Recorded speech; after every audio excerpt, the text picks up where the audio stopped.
masarap yun ah. Miss ko luto mo. Tapos ka talaga best friend. Wait. Hindi ka na makalimutan.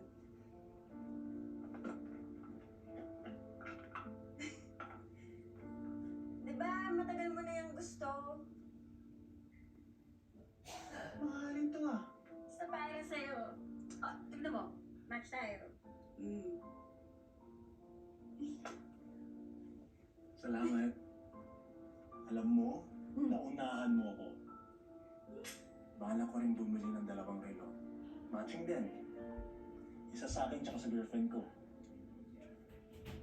May girlfriend ka na pala. Pasensya ka na, hindi ko nasabi sa'yo. Ayaw niya kasi muna ipagsabi sa iba.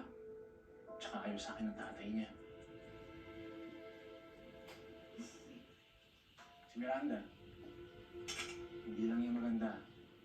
Mabait at matalino pa. Sisikat na newscaster yan. Siya yung bagong reporter sa MTV. Swerte naman yan.